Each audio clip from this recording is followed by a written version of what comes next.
Chat, as a lot of you guys know, I've been really keeping on top of the story involving Gerard the completionist and his charity Open Hand, and a lot of the stuff that kind of came out with that in regards to them basically collecting donations for about 10 years now. Via their charity events, the golfing tournament events that they were holding, and the IndieLand events, and collecting about, as far as we know, $650,000, and not donating a cent of that to the intended, organizations all that time. But obviously, they eventually donated $600,000. Not exactly sure what happened to the other $50,000, but in any case, they finally donated some money after being called out for that. If you want to see my previous coverage on that, we could definitely take a look at all of that. You can go back and watch my previous videos on it. But having said that, one of the things that I expressed concerns about is there were a lot of people who donated their time to a lot of these charity events, other influencers, noteworthy people, et cetera, who were not only donating to these events, but they were also donating their time, basically appearing on these charity live streams and at these various charity events to kind of give them a little bit of star power. Anytime you have a charity event, if you can invite some noteworthy people onto your, charity live stream, that draws in the audiences of those people. And then you could potentially get, donations from those people's audiences as well. So it's a very positive thing for charity events. And Gerard did this with IndieLand and Open Hand. And I expressed concerns about the fact that... Thank you. I appreciate Just that. Out of curiosity, donated $2. Thank you. You have me, mother flunger. Happy New Year, D. Thank you very much for the super chat. I do appreciate it. But yeah, basically, I had expressed concerns about, some of the people who were involved in these events kind of facing backlash as well. I've covered, drama and controversy on the internet for quite some time, and I've seen these kind of situations play out quite a bit, essentially, right? And one of the situations that comes to mind of the many that I've covered over the years is a situation involving an independently developed retro game console called the Coleco Chameleon that was coming out. It was this guy, I forget his name right now, Mike something. I'm sure somebody in the comment section of the chat will remind me. But basically, this guy was developing this game console, and there were other people who weren't directly involved with the project, but they were independent game developers and stuff who said, hey, if this thing comes out, I'd like to make games for it. And long story short, the whole thing ended up being fake and a scam. And so all these people who weren't directly involved with the project, but expressed interest in, maybe releasing their own games on the project or something like that, they ended up starting getting shit for it. And I don't think that that was necessary because they weren't trying to scam anyone. They just saw a project they thought was kind of cool, and they were like, hey, if this thing ever materializes, I'd like to put out my games on it. And so when I saw this situation, and I saw how many people were taking part in these charity events, I knew for sure eventually, some of these people... excuse me. Some of these people who donated their time were going to face backlash as well. I want to apologize to anybody who's watching this later on YouTube. I'm still recovering from my cold, so if I'm clearing my throat and whatnot, I do apologize for that in advance. But that was something I was really, really concerned about. And so, sure enough, we have someone known as Alanah Pearce who's coming out with their... side of the story, kind of addressing some things. Some people have already started trying to use it against her. And it was Mike Kennedy, says Victor Burns in the chat. Thank you very much. But, Alanah Pearce came out because some people have already tried to use it against her that, hey, you took part in these charity events and it looks like, things weren't on the up and up. So what the fuck's the big deal? So in any case, we're going to go ahead and we're going to take a look at this. We're going to see what she has to say. So without further ado, play that shit. Here we go. I'm going to refresh this because it's been sitting here for a while. So usually my There we policy for addressing drama is that most of the time people aren't actually asking you questions or engaging with you in any sincere way. That they don't actually want the answers to the questions that they're asking. They're just mad at you and want to be mad at you. So no matter what you say, it will only make it perpetuate. It won't actually stop any of it. Yeah, I mean, that's honestly, as somebody who's covered drama and controversy on the internet for as long as I have, this is true. If people are out there with their torches and pitchforks. You may be able to have some people where it's like, hey, I'm apologizing for this I did, or I'm explaining my involvement with that, et cetera, et cetera. And there might be some people who are like, oh, okay, that makes sense, good apology or whatever. But the majority of people, they're just like, they just want a reason to hate someone on the internet. One of the things when it comes to like cancel culture and cancellations and stuff like that is like there's this like theme of like the person of the week that needs to be hated, right? And so essentially you have these people that like, maybe they'll end up in a controversy. Maybe it's a legitimate reason for people to be upset with them. Maybe it's not. But nothing they say will ever please, everybody in the mob. This is a pretty common thing for sure. But in any case, here we go.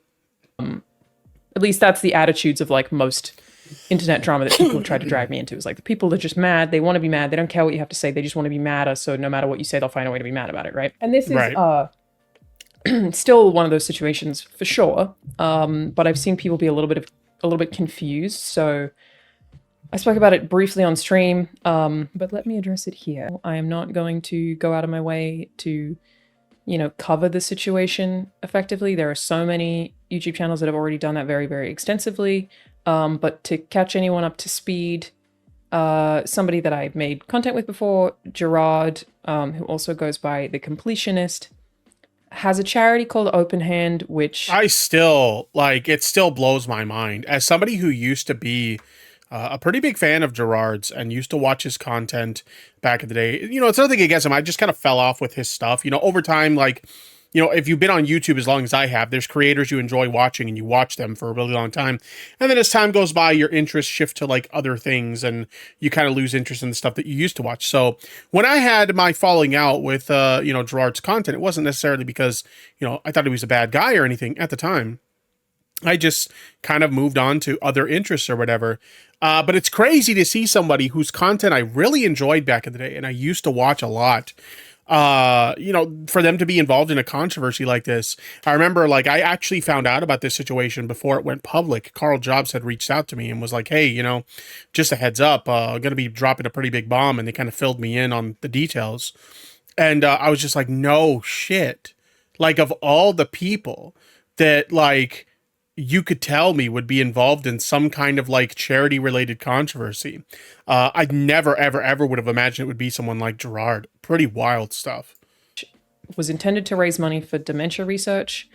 And he runs a annual sort of streaming event where they showcase a bunch of indie games, and funds raised were going to Open Hand. And I've been a part of IndieLand every single year except for this last year, I think. That it's something that, frankly, anytime any friend asks me to do any charity thing, I will always say yes as long as my schedule allows it. Literally 100% of the time. Yeah, like I said, this is a pretty common thing. Like if a content creator is doing some sort of charity event, they will often invite other content creators, usually content creators that are their friends.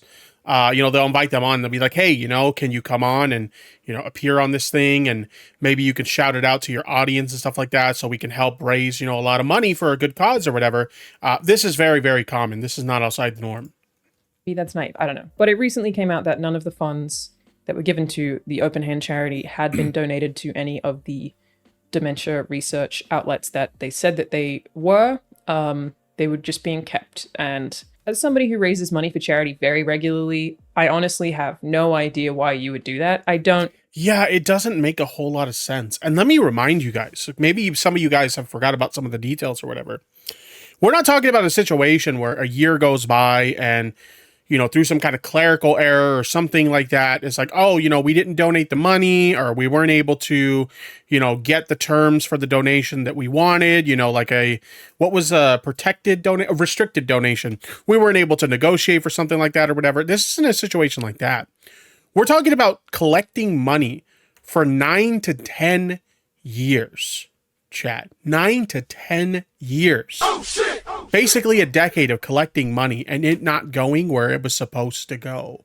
Like, what excuse could you possibly have for that taking place? I couldn't imagine any excuse that they would come up with would be valid. And even the excuses they did give, they weren't valid. They said something about, oh, we were just trying to find the right charity all this time, and we were trying to make sure it was a restricted donation so the money actually went to the cause we wanted it to, et cetera, et cetera. And it's like, okay, if this was about getting a restricted donation and having trouble securing a restricted donation, why not be transparent with your audience about that? You know, just tell your audience, hey, you know, we want to make sure this money, you know, gets used appropriately by these, you know, organizations. So we're trying to secure a restricted donation. Why not just be transparent about that?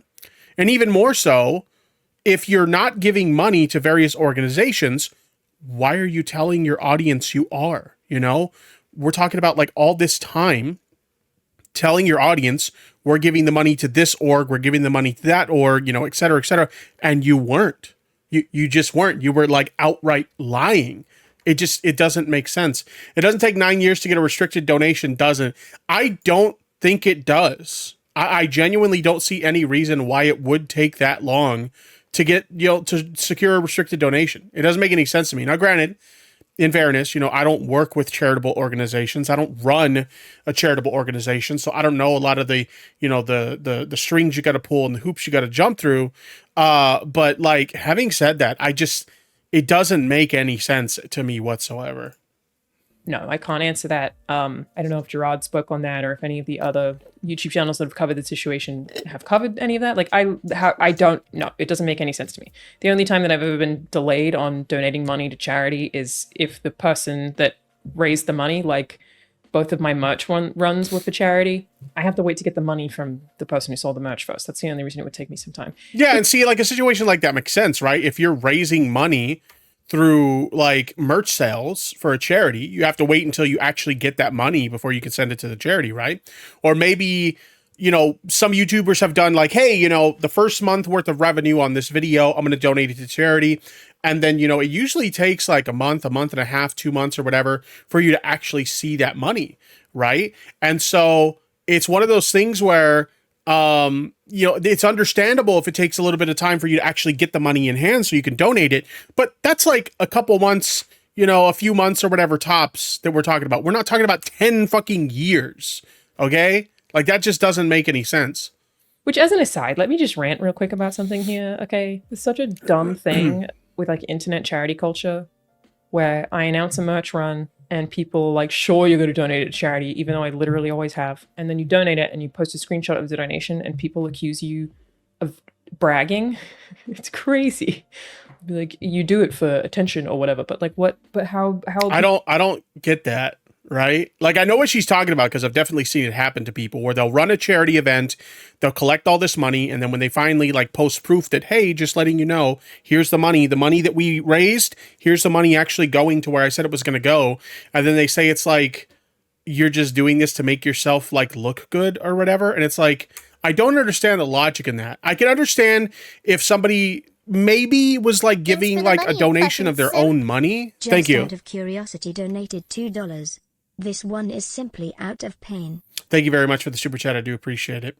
I could see if somebody was maybe donating with their own money, and then at that point, like, oh, you're just doing this to make yourself look good or whatever. But even so, I always thought it was dumb to call someone out for giving to charity. Like, what the fuck? But like, it's one of those things where like they're collecting money from donors that they did for like a charity event or something like that, right? How is it like a clout? I don't know. It's just really toxic the way everything's always got to have some like ulterior motive or something. Somebody can't just do like a good deed and it just be for a good purpose because they actually care or whatever. I don't know. Now, I'm not going to pretend like, you know, charity events aren't like a good form of publicity, right? There's definitely, you know, a benefit to running a charity event that's successful. Gets a lot of eyeballs on you. But I don't necessarily think that everybody who runs any kind of charity does it with that in mind. I think a lot of people, they really care about the cause that they're trying to support. And so they're doing a charity stream to support that cause. I don't know. It just, this level of like cynicism, is that the word? Is that how you say that? Maybe I got that wrong. I don't know. But this level of like just people being extremely cynical about like everything that anybody tries to do and trying to find some kind of like ulterior motive for it. It's just really, it's really fucking weird. People know that I donated it unless I post about it. Or how do people know to donate unless you ask them to and you talk about the charity work you do. It's so fucking stupid that like we've made charity this really like weird hostile thing.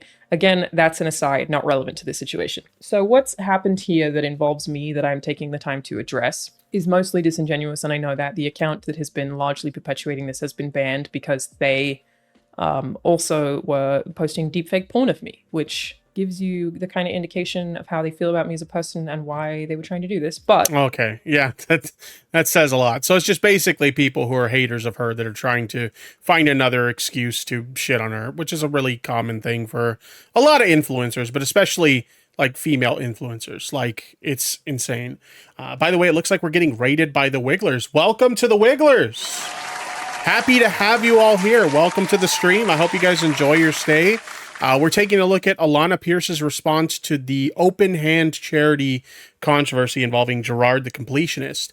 And we're just kind of taking a look at, what she had to say about it. She was obviously a part of some of the open hand charity events. And so a lot of people are starting to give her shit for it, which I don't think she should get shit for it. She wasn't a part of any of the, shady stuff that was going on. But it is the internet. So anybody who has any connection to any kind of, person that's involved in a controversy, people like to try and drag them down with it. But thank you all for joining the stream. It's good to have you here. Curiosity donated $2. Thank you. You know already. Send to the Open Hand Foundation. Thank you very much for the super chat. I do appreciate it. And I will not send that to the Open Hand Foundation because there's no guarantee that it's actually going to get to the charity that it belongs to if we do. Oh, shit! Oh, shit! Definitely not. essentially there is a clip that people have been posting of me in IndieLand pretty aggressively asking people to donate. And there's plenty of clips, I'm sure, if you went through every IndieLand of me saying, please donate, all the money goes. Imagine taking somebody just donating their time for a charity event. They were doing something that they thought was good, and then trying to spin that around to like them being somehow like malicious or having like bad intentions or something like that, right? Like that just, I don't get it, right? I understand people's anger and frustration with Gerard the Completionist, because at the end of the day, he's directly associated with the organization in question here, right? So I understand a lot of people's frustration with them, but why are people who literally just donated their time to help with these charity streams, why are they catching shit? They're not associated with Open Hand. They're not directly associated with the events, so there's no reason for that. But again, it's the internet. That's just how things on the internet go. To dementia research, I'm sure that there are tons. Exactly. Chasing Dopamine in the chat says, like, these people knew nothing and wanted to help. That's all they were trying to do was help. And they're getting shit on for it. Examples of me saying that because I didn't know that the money was being held. Oh, hello, Benjo. And this weird suggestion that's come up we got a little that pupper I in the background. somehow knew, I think is pretty absurd. How would I ever have known? And I can understand giving criticism for maybe the charities that I choose to work with, or like not vetting them correctly. And that is certainly a minefield. I've actually become pretty cynical over the last however many years of trying to work closely with charities because a lot of them are not directing funds in the right place. There are some that donate almost nothing and all of their money goes to operating costs. And it's actually really gross. Like there are a lot of charities that are extremely exploitative. The good news that's come out of all this drama is... Yeah, does anybody remember there's this service on the internet where you can check charities. Let me see if I think it's the Charity Navigator, right? Is that the one? Okay, yeah, this looks familiar. If you ever want to donate to a charity, or maybe you are a content creator and you want to run a charity event to support various charities or whatever, there's this charity lookup site called Charity Navigator. And it allows you to look up various different charities, and you can actually take a look and see, like, is this organization credible? Does how much of the money actually goes to the cause, et cetera, et cetera. And like, there's various different reviews and like publicly available information that you can see through looking at Charity Navigator. So if you're ever curious about the legitimacy of a charity, look up Charity Navigator and have a look-see at whatever charity you're considering supporting, and it will provide you very useful information about whether it's a good charity to support or not. But highly recommend that. But anyway, of course, that the $600,000 from OpenHand did get donated to dementia research. In the end, they weren't just keeping it. And I'm thankful for the people who effectively outed Gerard for pushing that to happen. As somebody who was a part of IndieLand and only did that with my own time, which, by the way, they did not pay me. That was a thing that people were also accusing me of. I even paid for my own Ubers. Like, they didn't cover me for anything whatsoever. I would always disclose that. And frankly, so like I said, literally just volunteering your time, and now you're the subject of controversy just because you donated your time to a charity event. Jesus. No to accepting money for charity anyway. Even if I'm doing something and my co-hosts don't donate the money, I will always donate it. It just doesn't feel right to me personally. But for everyone who has brought this up, the good news is the money got donated. Like, that's fantastic. Crazy that it required this for that to happen. Again, I don't know why. Well, $600,000 got donated. But as we know through the publicly available tax filings, they raised about $650,000 plus. Not to mention, they also held those charity golf tournaments, and we don't know how much money they made through those events. So, you know, they donated $600,000, which is good, obviously. It shouldn't have taken this long to donate that money. But there's still some money that we don't know the details about. It's technically unaccounted for. So I wouldn't exactly praise them just yet, Alanah. Hold money, it doesn't make sense to me. But yes, there are clips of me basically like aggressively telling people to donate and very confidently saying that money went to dementia research. And yeah, I didn't know. So to give some context of why people are suggesting this for anyone who might be curious, I've said this publicly, which is how people know. They found it through streams. Gerard's brother owns my visa and got me my green card. So honestly, so helpful for me. And because of that, people have taken it as though I am an employee of their video entertainment company, which technically I was. So I think I knew Gerard before they took on my visa, but it helped me so much because them taking my visa meant that I was allowed to do more work. Like before that happened. Speaking of this, I've seen some people posting some stuff on Reddit about how they were like supposedly committing some form of like visa fraud for Alanah Pearce. And like, I don't think that that's the case. This is a pretty common setup. Just to give you an idea of what we're talking about here, somebody linked this on Reddit, the YouTube drama subreddit. Is Alanah Pearce admitting to committing visa fraud with the completionist brother in this video? And just to kind of give some more details, this person's kind of breaking it down. TLDW, it says in the video that she was employed by the completionist brother for visa purposes. He would take 5% cut from her income in exchange for showing her as employed in his company. She repeatedly says that she never worked in his company and it was just for visa purposes.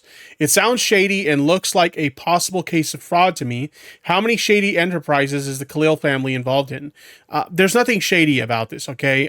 Typically, like, and keep in mind, I'm not an expert on this, but based on what I know and based on what I was able to look into, essentially, if you're somebody who's, you know, needs a visa, you need like a work visa or something like that, like typically you will get a job working for someone and then, you know, you'll get your visa that way.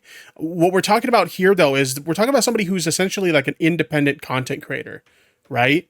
So when you're an independent content creator, things work a little bit differently.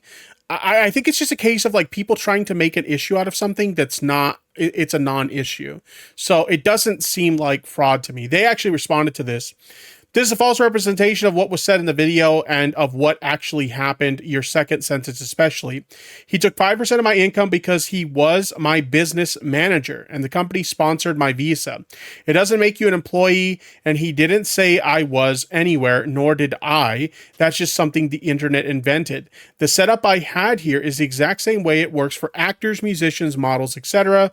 Their management company sponsors their visa. Their management company also takes a cut of their income. They don't really work for that company in the way the public is used to hearing that somebody works somewhere.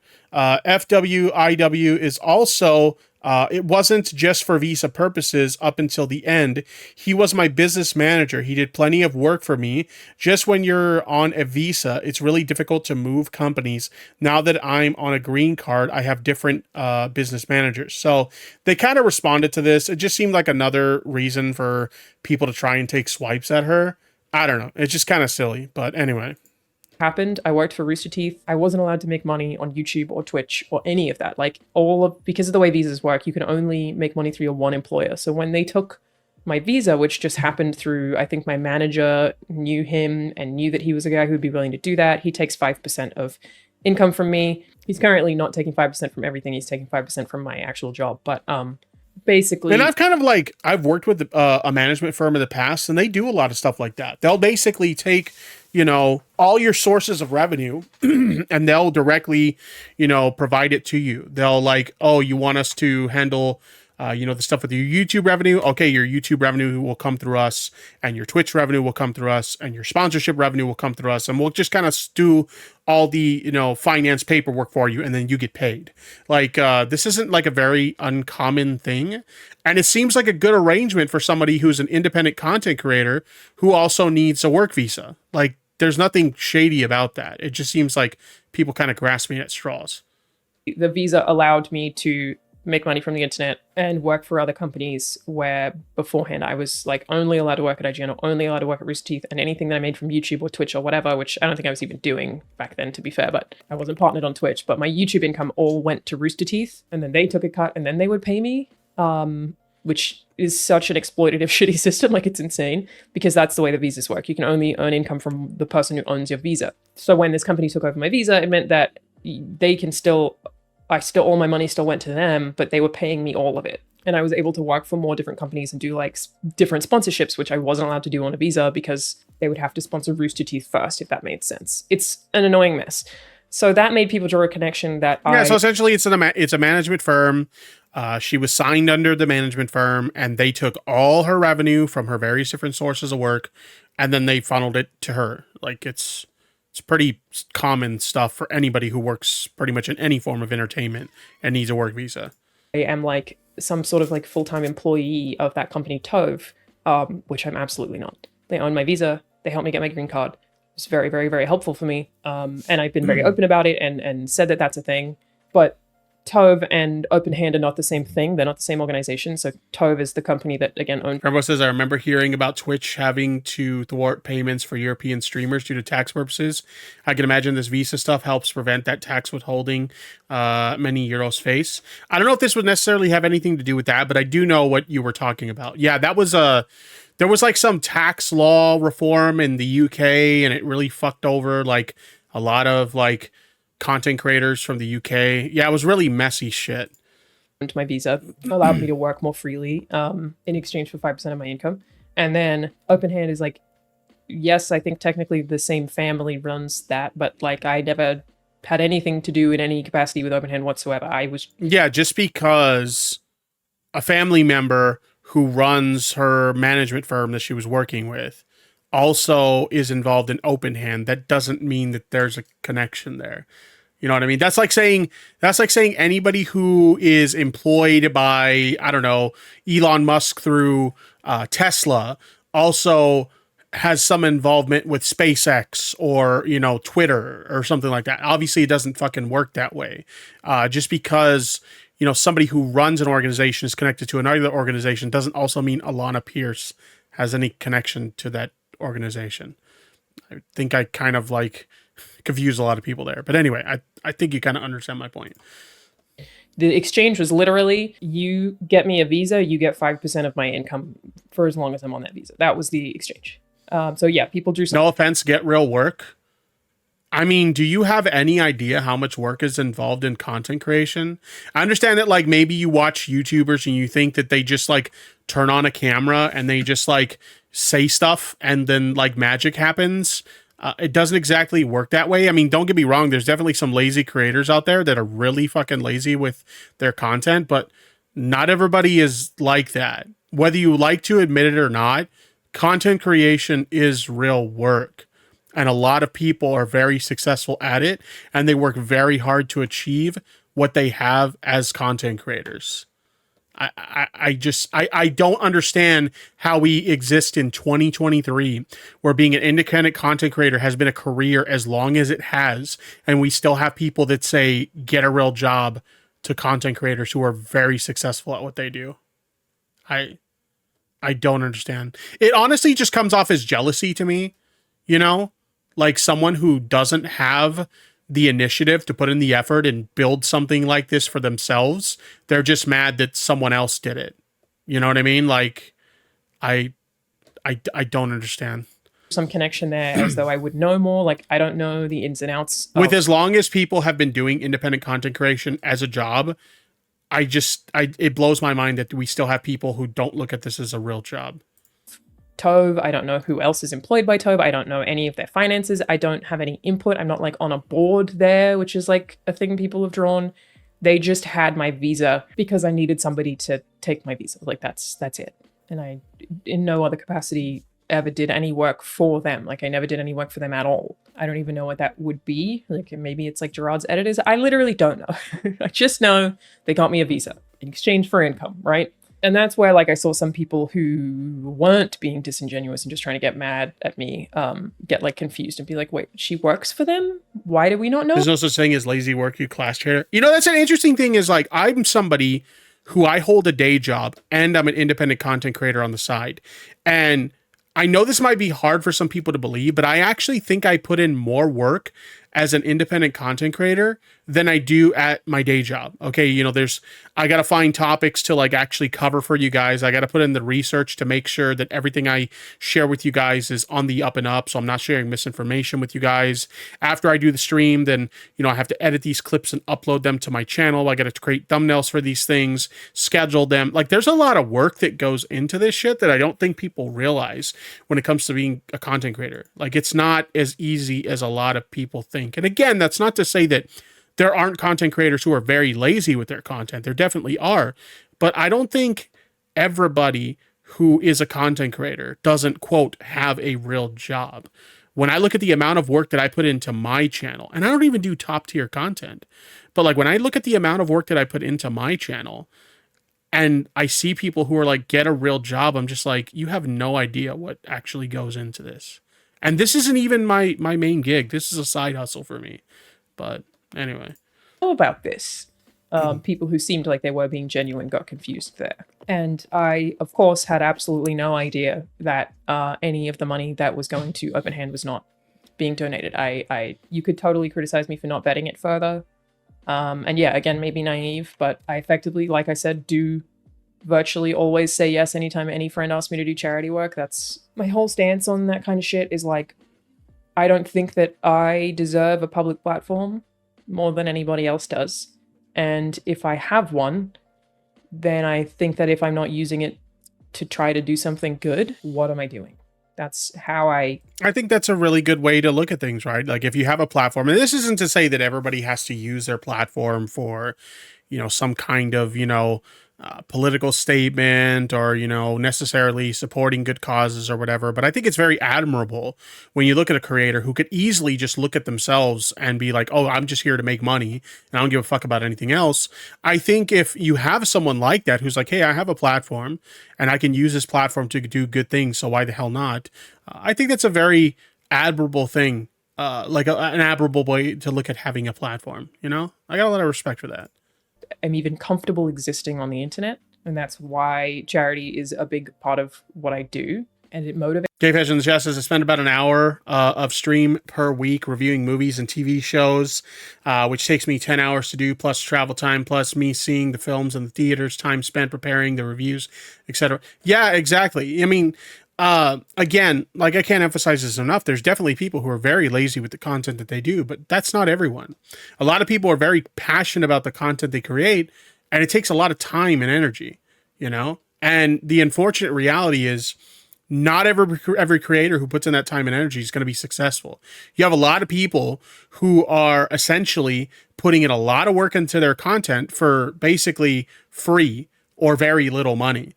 And I don't think a lot of people realize that, you know, not everybody who gets into this is going to be successful with it. And it's kind of unfortunate considering there's so many people that are very talented and they just never make it for one reason or another. Motivates a lot of what I do. And yeah, I didn't check the financial records of a friend's charity. I didn't. I mean, to be fair, if it's a friend's charity, I would imagine, like, as your friend, you would trust that they would do the right thing. And considering nothing seemed suspicious up until recently, I mean, I can't really blame you for not looking into it or whatever. I mean, who expects someone to use like a charity to do something malicious or to do something shady or whatever. I think that's like one of the worst things you can do is like take money from people and promise them that it's going to go to a good cause, and then it doesn't go there. You know, I think that's a really scummy fucking thing to do. I didn't look. I'm sure this video seems like nonsense to most people, but I wanted to put it out there anyway. Again, not a drama channel. I don't have a lot to say other than don't know why you wouldn't donate $600,000. It's very confusing. I also don't know why, like, if it were for a good reason, you wouldn't message it that way. Like, why not tell people? But yeah, that was my biggest criticism is like, okay, if you're trying to secure a restricted donation, like, okay, fine, but be transparent about it, right? Instead of like continuing to tell the audience that this is where the money's going, why not just be honest? Hey, we're trying to secure a restricted donation. We're having a little bit of trouble doing that. So, you know, be patient with us. We're working on it or something. I don't know. Like this whole thing is very, very confusing, you know, especially when you consider they said that they had the money in the bank all these years. It's like, I don't understand. It doesn't make sense to me. That's all I wanted to say. Okay. So that pretty much does it for this particular situation. This was one of the things that I was really, really concerned about. I was genuinely concerned about people catching strays in this situation because they had donated their time to help out with these charity streams. As I mentioned at the start of this segment, this is something I have seen happen numerous times before when controversies like this pop up. You have people who have no direct connection to the controversy, but because they helped out with it, or, you know, even something as simple as like quote tweeting a tweet about a charity event or something, suddenly they're catching flack just because they were trying to do something good. And the unfortunate reality is like, that's just the way the internet works. You know, everybody's just always looking for a reason to shit on someone. And unfortunately, in this case, people like Alanah Pearce, they're catching strays for something they had legitimately nothing to do with. It's really unfortunate.